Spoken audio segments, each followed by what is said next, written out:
আসসালামু আলাইকুম রহমতুল্লাহ বারাকাত। আমার সকল দিনী ভাই বোনেরা, আল্লাহ রাসূল সাল্লাল্লাহু আলাইহি ওয়াসাল্লাম বলছেন,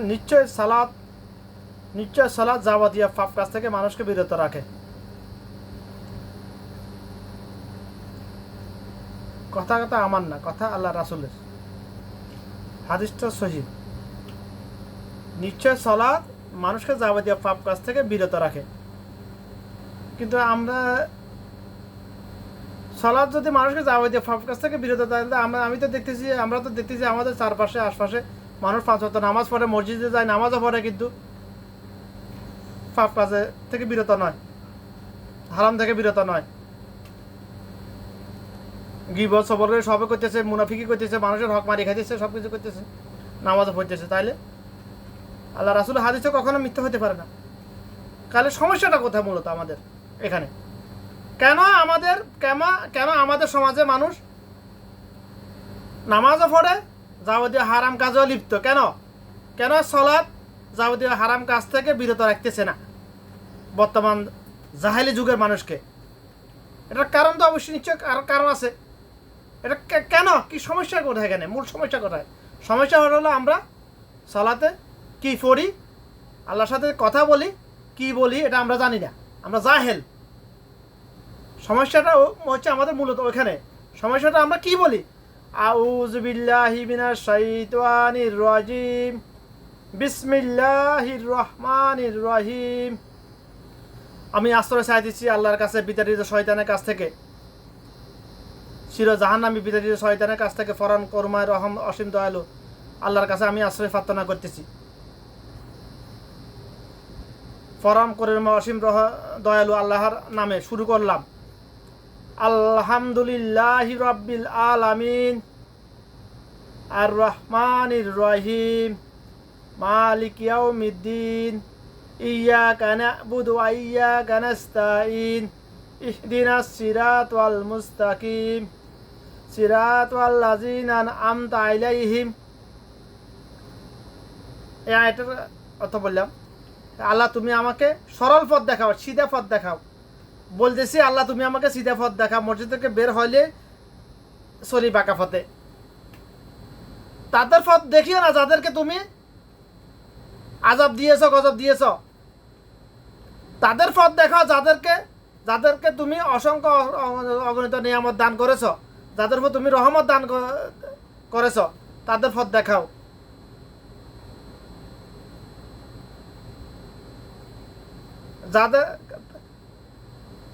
তাদের পথ দেখাইও না যাদের উপর তুমি আযাব গজব দিয়েছ। কাদের পথ? তারা কারা? ফেরাউন, নমরুদ, উতবা, সাইবা, মুগিরা, আবু জাহেল, এদের কথা বলা হয়েছে এখানে। তাদের পথ দেখানোর জন্য নিষেধ করেছে, প্রার্থনা করা হয়েছে আল্লাহর কাছে। কিন্তু আসে মূল কথা, আমরা এখানে কি বলছি আমরা জানি না। বেশিরভাগ মানুষ, আমাদের বাংলাদেশের ডক্টর খন্দকার আব্দুল্লাহ জাহাঙ্গীর রহমতুল্লাহ বলতেন, যে দেশের 99.999% মানুষ আল্লাহর কালাম জানে না, বুঝে না, সেই দেশে আবার ইসলামী শাসন কিভাবে কায়েম হবে?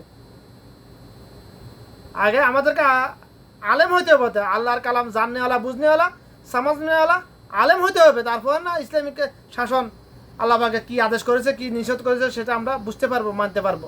আগে তো আমাকে বুঝতে হবে। তা আমরা তো বেশিরভাগে জাহেল।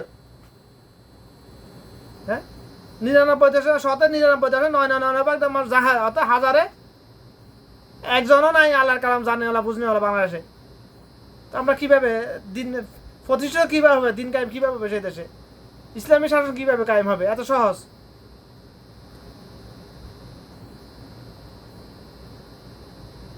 তারপর যে কোনো একটা সূরা পড়লাম, অর্থাৎ নামাজের শুরু থেকে শেষ পর্যন্ত আমরা কি বলতেছি আল্লাহর কাছে, আল্লাহ পাক কি বলছে, কি জবাব দিছে আমাকে, এগুলো তো আমরা জানিই না।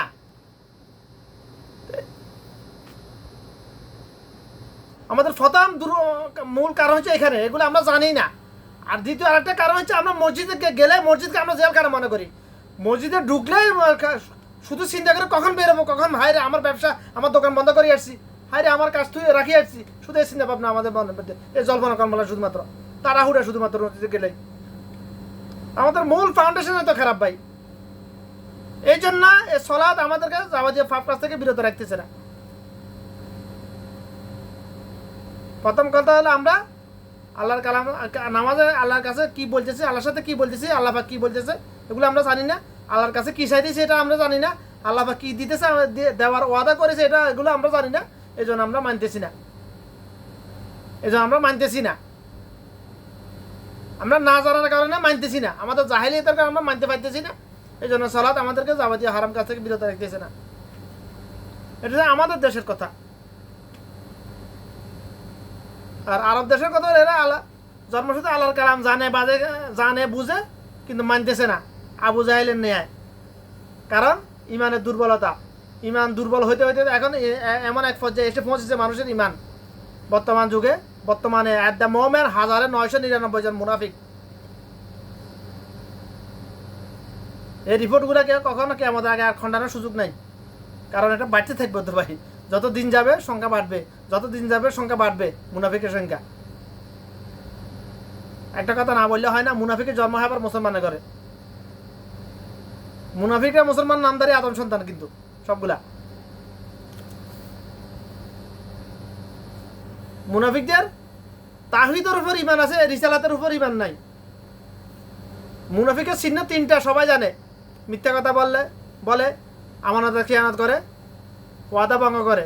মিথ্যা কথা আমানতের খেয়ানত করতে মিথ্যা কথা বলা লাগে, ওয়াদা ভঙ্গ করতে মিথ্যা কথা বলা লাগে। যে মিথ্যা কথা বলে সেই স্টুডেন্ট মুনাফিক। এটা হচ্ছে মুনাফিকের চিহ্ন 3টা, হাদিস সহিহ হাদিস দ্বারা প্রমাণিত। কিন্তু মুনাফিকের ফকারভেদ চারিত্রিক বৈশিষ্ট্যের দিক থেকে, গুণ বলা যাবে না, দোষের দিক থেকে মুনাফিকের ফকারভেদ শতাধিক। অর্থাৎ মুনাফিকের চারিত্রিক বৈশিষ্ট্য শতাধিক।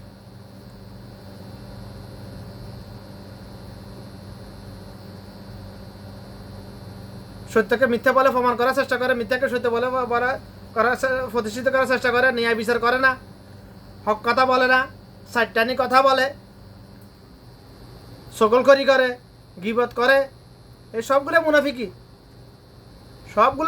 এগুলা।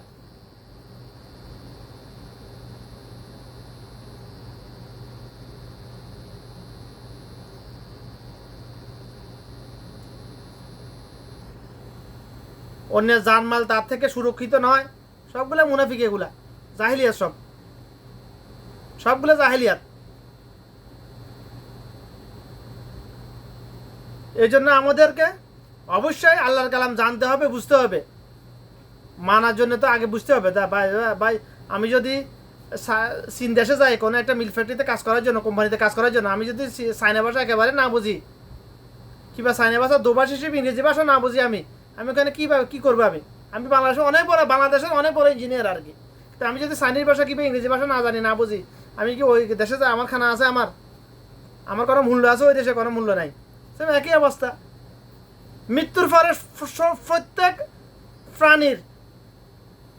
প্রাণীর ভাষা আরবিতে কনভার্ট হয়ে যাবে সাথে সাথে, রুজা দেহ থেকে বের হওয়ার সাথে সাথে কোন পায়ে কোন হয়ে গেছে। কিন্তু কবরে যাওয়ার পরে আল্লাহর কথা বুঝলে লাভ কি? বুঝে লাভ কি যদি কবরে যাওয়ার আগে যদি না বুঝি, না মানি ভাই? এই জন্য আমাদেরকে তালাবুল ইলমি ফারিদাতুন আলা কুল্লি মুসলিমিন, হাদিসের অর্থ হলো দ্বীনি ইলম গ্রহণ করা প্রত্যেক মুসলমান ননারীর উপর ফরজ। এটা হচ্ছে হাদিসের অর্থ ভাই। হাদিসের ব্যাখ্যা হলো আল্লাহর কালাম জানা বুঝা প্রত্যেক মুসলমান ননারীর উপর ফরজ। দ্বীনি ইলম বলতে এখানে বোঝানো হয়েছে আল্লাহর কালাম, আল্লাহর কথা, আল্লাহর ভাষা, আল্লাহর লগা জানা বুঝা। এটা হচ্ছে জানা বুঝার মতো এলেম গ্রহণ করে, এটাকে বলা হয় দ্বীনি ইলম। এখন আমাদের দেশের স্কুলের কথা গুলি মারলাম। মাদ্রাসা শিক্ষা ব্যবস্থার মধ্যে কি এই ব্যবস্থাপনা আছে? নাই। সব ব্যবসা, সব ধর্ম ব্যবসা। স্কুল কলেজে তো ব্যবসা, মাদ্রাসার মধ্যে ধর্ম ব্যবসা। ইসলামী আবেগকে কাজে লাগিয়ে পুঁজি করে ধর্ম ব্যবসা জমজমাট বাস রমরমা চলতেছে বাংলাদেশে। দেহ ব্যবসা যেরকম, বেশ্যাখানা যেরকম দেহ ব্যবসা জমজমাট রমরমা চলে বাংলাদেশে। আলেমের লেফাজদারি মানুষের বাতিল শয়তানগুলা ধর্ম ব্যবসা রমজমাট চালিয়ে যাইতেছে বাংলাদেশে। শুধু হাফেজ বানানোর কারখানা, অভাব নেই বাংলাদেশে। বাংলাদেশে প্রতি বছর বাংলাদেশে লক্ষাধিক হাফেজ তৈরি হয়, কিন্তু আলেম তৈরি হয় না একজনও। আলেম একজনও তৈরি হয় না বাংলাদেশে প্রতি বছরে। বছরে একজনও আলেম তৈরি হয় না, কিন্তু লক্ষাধিক হাফেজ তৈরি হয়। আমার কথা হলো, পৃথিবীতে এমন কোনো আলেম নাই, আমার এই কথাটা কিয়ামত রাখ পর্যন্ত কেউ ভুল প্রমাণ করতে পারে, খণ্ডাতে পারবে ইনশাআল্লাহ। পৃথিবীর সকল আদম সন্তান যদি হাফেজ হয়ে যায়, আল্লাহ জমিনে দিন কায়েম হবে না, দিন ফজর হবে না, যদি আলেম না হয়। আলেম কি? আল্লাহর কালাম জাননেওয়ালা, বুঝনেওয়ালা, সমাজনেওয়ালা আলেম হইতে হবে, তারপর হাফেজ হলে লাভ হবে তার।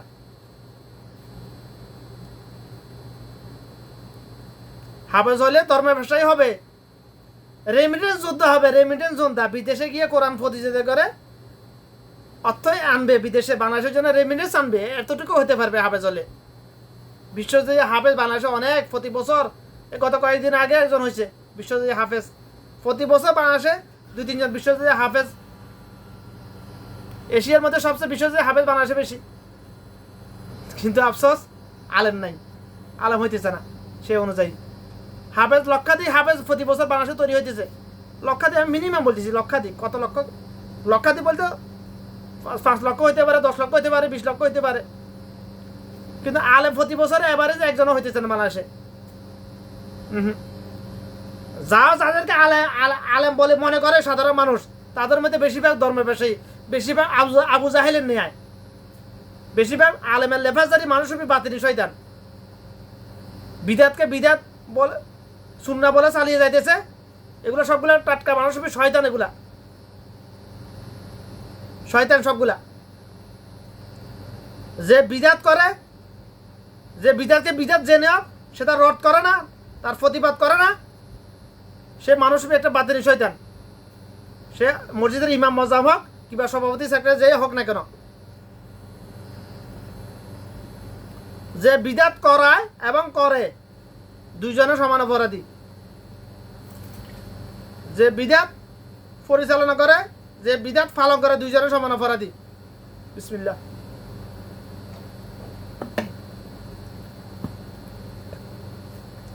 আফসোসের বিষয়, বাংলাদেশে এমন এক অবস্থায় এসে পৌঁছেছে, বাংলাদেশের মানুষ, বেশিরভাগ মানুষ বাদদাদা ধর্ম পালন করে। রাসূলুল্লাহ সাল্লাল্লাহু আলাইহি ওয়াসাল্লাম, হিন্দু ধর্মের অনুসারীরা যেরকম বাদদাদা ধর্ম পালন করে, বাংলাদেশের মানুষ, ইসলাম ধর্ম অনুসারীরা যারা মুসলমান না দাবিদার, তারা বাদদাদা ধর্ম পালন করতেছে। রাসূলুল্লাহ সাল্লাল্লাহু আলাইহি ওয়াসাল্লাম ধর্ম পালন করতেছে না বাংলাদেশে 1999 জন আদম সন্তান।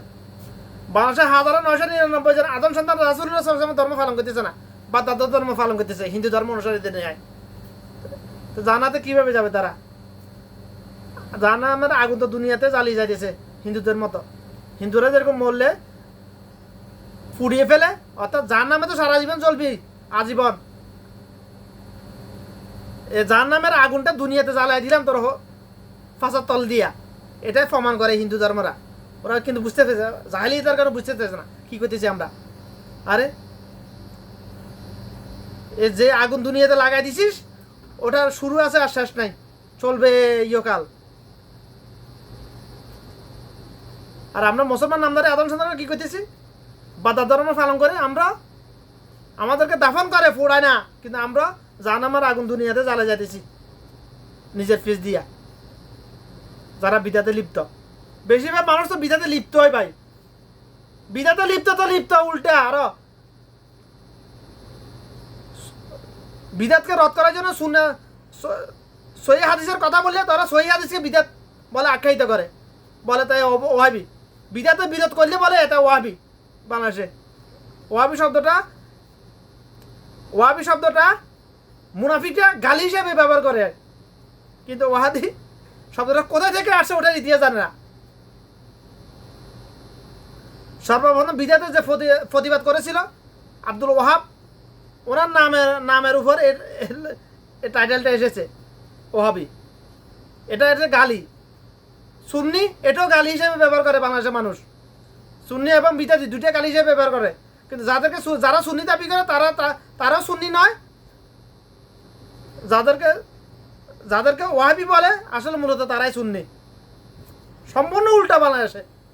যাদেরকে ওয়াহাবি বলে গালি দেয় তারা কিন্তু মূলত সুন্নি। সুন্নাহ মোতাবেক, সুন্নি মানে কি? যে সুন্নাহ অনুসরণ করে, যে নিজের জীবনে যা কিছু করে, নামাজ, রোজা, হজ, জাকাত, লেনদেন, ব্যবসা বাণিজ্য, সুন্নাহ মতো তাকে বলা হয় সুন্নি। আর যা কিছু করে, যে যা কিছু করে বিদাতি নিয়মে, নামাজ, রোজা, হজ, জাকাত, জিকির, আজকার সবগুলো বিদাতি, তাকে বলা হয়। বাংলাদেশের মানুষের ভাষায় সুন্নি, সম্পূর্ণ উল্টা। আফসোসের বিষয় হলো বাংলাদেশে যত মাজার পূজারি আছে, মাজার ব্যবসায়ী আছে, মাজার প্রমোটকারী, সবাই নিজেকে সুন্নি দাবি করে। বাংলাদেশে যত বড় বড় ধর্ম ব্যবসায়ী সবাই নিজেদেরকে সুন্নি দাবি করে। ধর্ম ব্যবসায়ী কীভাবে সুন্নি হতে পারে? আবার বাংলাদেশের হজ সিন্ডিকেটের সাথে কারা জড়িত? আলেম সমাজ জড়িত, আলেমের লেফাজারি মানসিক শয়তানগুলোতে জড়িত। বাংলাদেশের ধর্ম ব্যবসাতে কারা জড়িত? সাধারণ মানুষ জড়িত, না আলেমের লেফাজারি মানসিক শয়তানগুলো জড়িত?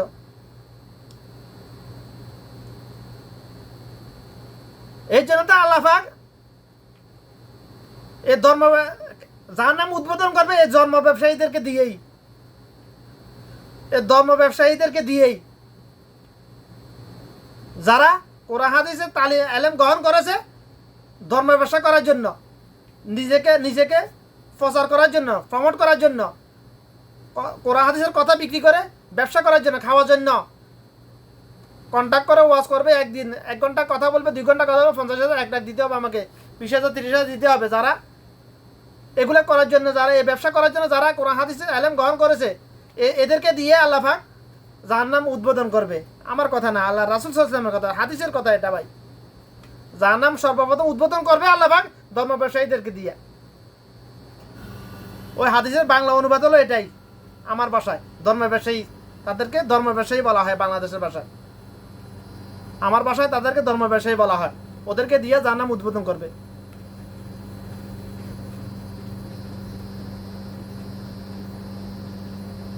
এই জন্য তলবুল ইলমি ফারিদাতুন আলা কুল্লি মুসলিমিন, বাংলাদেশের শিক্ষা ব্যবস্থা ধর্ম ব্যবসায়ীরা চায় না যে সবাই সাধারণ মানুষ আলেম হয়ে যাক, কারণ তাদের ধর্ম ব্যবসা বন্ধ হয়ে যাবে। তারা তাবিজ বিক্রি করবে কার কাছে, পানি ফারা বিক্রি করবে কার কাছে, ওয়াজ মাহফিলের নামে ধর্ম ব্যবসা করবে কাদের কাছে। এই জন্য তারা চায় না যে সাধারণ মানুষ আলেম হোক, আল্লাহর কালাম জাননেওয়ালা বুঝনেওয়ালা আলেম হোক, এটা তারা চায় না। এই জন্য তারা শিক্ষা ব্যবস্থা এমনভাবে গড়ে তুলেছে বিগত কয়েক শত বছর ধরে, এমনভাবে গড়ে তুলেছে শিক্ষা ব্যবস্থাকে, এমনভাবে তৈরি করেছে, দিন দিন এটা আরও বাড়তেছে, এটা আরও খারাপের দিকে যাইতেছে। কেন? এর জন্য তো আল্লাহ রাসূল সাল্লাল্লাহু আলাইহি ওয়াসাল্লাম বলেছে কিয়ামতের আগে জাহেলিয়াত মূর্খতা বেড়ে যাবে, জাহেলিয়াত বেড়ে যাবে। বাংলাদেশের শিক্ষা ব্যবস্থা সম্পূর্ণ ইহুদি নাসারাদের রুলস মানতেছে, ব্রিটিশের রেখে যাওয়া উচ্ছিষ্ট রুলসগুলো এখনো ফলো করতেছে বাংলাদেশের শিক্ষা ব্যবস্থার মধ্যে।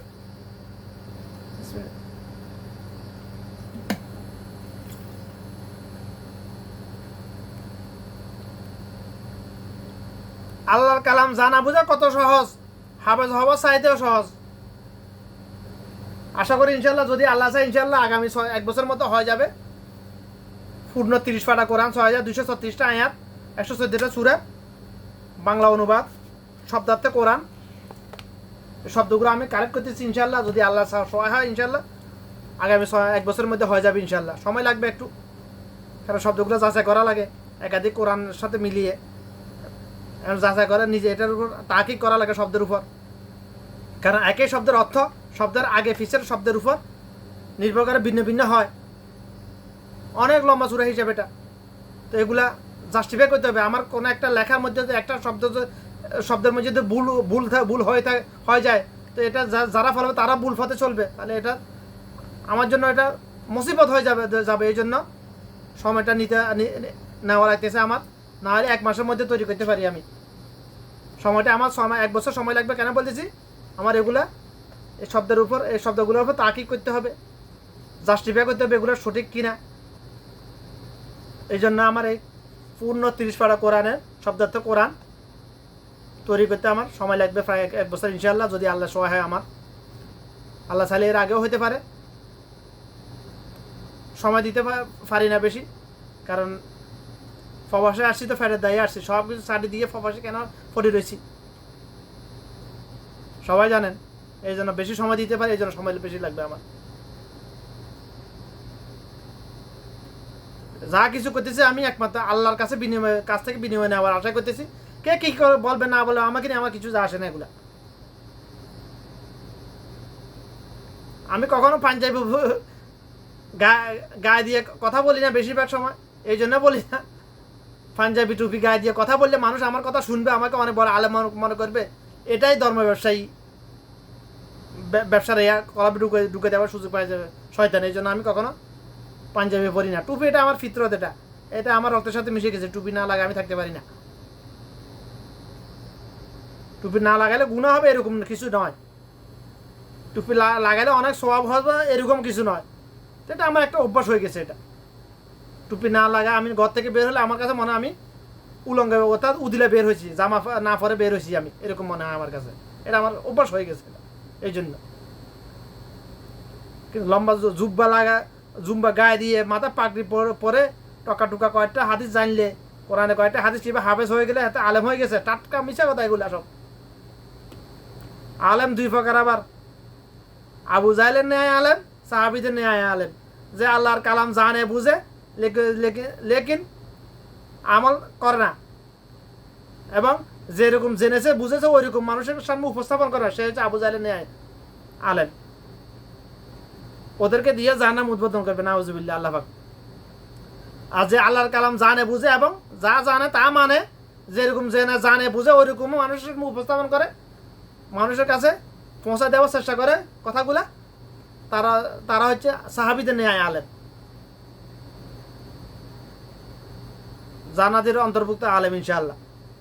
আশা করি কথাগুলো বুঝার চেষ্টা করবেন ইনশাআল্লাহ। সবাই আল্লাহর কালাম জানার বুঝার চেষ্টা করবেন ইনশাআল্লাহ। চেষ্টা করতে থাকুন ভাই। আপনাকে পরিপূর্ণ 30 পারা কোরআন আলেম হয়ে যেতে হবে বাধ্যতামূলক করতেছি না, চেষ্টা করতে থাকুন। তালাবুল ইলমি ফারিদাতুন আলা কুল্লি মুসলিমিন, এলেম তলব করতে থাকুন, করতে করতে মারা যান না আপনি কামিয়াব ইনশাআল্লাহ। কারণ আমি পড়তেছি জালিকা আলিফ লাম মিম জালিকাল কিতাবুল লা রাইবা ফীহি হুদাল লিল মুত্তাকিন, আলিফ লাম মিম। এই সেই কিতাব যার মধ্যে কোনো প্রকার সন্দেহ নেই,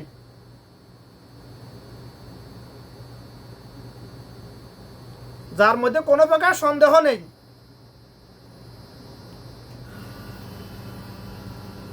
এই সেই কিতাব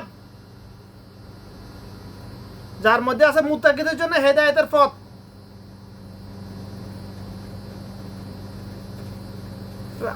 আমরা জানি না, আমরা কিন্তু সবাই পারি। সূরা ফাতিহা তো সবাই পারে, সূরা বাকারা প্রথম কয়েকটা আয়াত বেশিরভাগ মুসলমান পারে, যারা হাফেজ না তাদের কথা বলেছি। কিন্তু আল্লাহ পাক কেন কোরআন মাঝে শুরুতে এই কথা বলছে, এই সেই কিতাব যার মধ্যে কোনো প্রকার সন্দেহ নেই, কেন বলেছে? কারণ এর পরে, এই আয়াতের পরে যতগুলো আয়াত আছে মনে করেন, এই কথা এখানে বলার উল্লেখ করা আল্লাহ পাক উদ্দেশ্য হচ্ছে এই আয়াতের যতগুলো এই পরে যতগুলো আয়াত আছে, কথা আছে, প্রত্যেকটা কথার উপর আমাদের মিয়া ইমান আনতে হবে। যদি সন্দেহ থাকে পোষণ করে, যদি সন্দেহ আছে না এটা হইতে পারে না হইতে পারে, তাহলে ইমান চলে যাবে, ইমানের খাতরা ভাই। এই জন্য আল্লাহ এখানে প্রথমে উল্লেখ করে দিয়েছেন এই সেই কিতাব যার মধ্যে জাররা পরিমাণ কখনোই কোনো প্রকার জাররা পরিমাণ সন্দেহ নেই, কোনো প্রকার সন্দেহ নেই। সেই পরের কথাগুলো যাতে আমাদের ইমান আনতে পারি আমরা, এই জন্য আল্লাহ এখানে প্রথমে এই কথাটা বলে দিয়েছেন, বান্দা তুই যে পরে কোরআন মাঝে তেলাওয়াত করতেছিস এটার উপর কখনো কোনো অবস্থায় সন্দেহ করবি না যে আল্লাহ তুমি এটা অন্যায় করছো, বেঞ্চাপ করেছো, এটা হইলো না, এটা হয় না, এরকম কোনো কিছু সন্দেহ করবি না। এখানে সতর্ক করতেছে আল্লাহ পাক এখানে সতর্ক করতেছে ভাই, শুধু জানাইতেছে না, এখানে সতর্ক করতেছে বান্দা তুই এক্ষেত্রে কিতাবের উপর কখনো কোনো অবস্থাতে সন্দেহ করবি না কোনো প্রকার, যে আল্লাহ পাকের এই কথাটা হয়তো ভুল হতে পারে, আল্লাহ পাক এখানে ইনসাফ করে নাই, আল্লাহ পাক কেন এই কাজটা করার জন্য বললো, নাউজুবিল্লাহ। এরকম কোনো সন্দেহ করবি না কখনো, সন্দেহ করলে বান্দা তোর ইমান তুই ফারেক হয়ে যাবি, তুই জাহেলদের অন্তর্ভুক্ত হয়ে যাবি বান্দা। এখানে আল্লাহ পাক সতর্ক করেছেন ভাই, এখানে অর্থ বুঝার শুধুমাত্র অনুবাদ করা আর তাকিদ করা এক বিষয় নয়, ব্যাখ্যা দেওয়া এক বিষয় নয় ভাই। অনুবাদ হলো এই সেই কিতাব যার মধ্যে কোনো সন্দেহ নাই, ব্যাখ্যা তো অনেক বহুল ভাই, শুধুমাত্র